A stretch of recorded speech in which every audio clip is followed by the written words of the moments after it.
పహల్గామ్ ఉగ్రదాడికి ప్రతీకారంగా పాకిస్తాన్పై భారత్ అనేక కఠిన ఆంక్షలు విధించింది. సింధు నదీ జలాల పంపిణీ నిలిపివేత, ఇరు దేశాల మధ్య ఎగుమతులు దిగుమతులు రద్దు, అటారీ వాఘా బోర్డర్ మూసివేత, వీజా జారీల నిలిపివేత, ఇరు దేశాల విమానాలకు గగనతలం రద్దు. వీటితో పాటు మరో కీలక నిర్ణయం తీసుకుంది భారత్ గుండా ఇతర దేశాలకు పాకిస్తాన్ సరుకును, అలాగే ఇతర దేశాల నుంచి పాకిస్తాన్కు వెళ్లే సరుకును కూడా నిలిపివేసింది. భారత్ తన పోర్టులో పాకిస్తాన్కు చెందిన వస్తువులను తీసుకొచ్చే నౌకలకు అనుమతిని నిలిపివేసింది.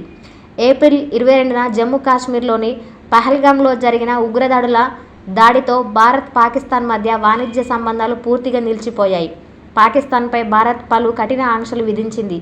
వాటిలో కీలకమైనది సింధు నదీ జలాల పంపిణీ కాగా, మరొకటి భారత భూభాగంలోకి పాకిస్తాన్ వస్తువులను పూర్తిగా నిషేధించడం, అలాగే ఇతర దేశాలకు పాకిస్తాన్ సరుకు తరలించేందుకు భారత్లోని పోర్టుల గుండా రవాణా జరిగేది.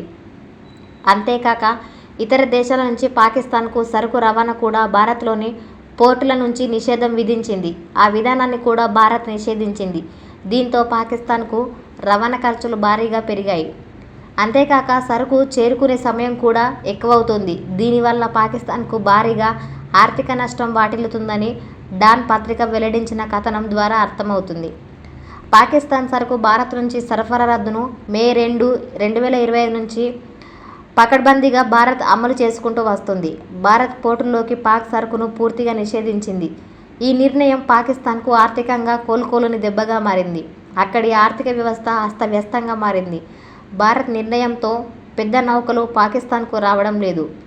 అందువల్ల తమ దిగుమతులకు 30 నుంచి 50 రోజుల ఆలస్యం అవుతుందని Karachi chamber of commerce and industries president Javed Bilwani పేర్కొన్నారు.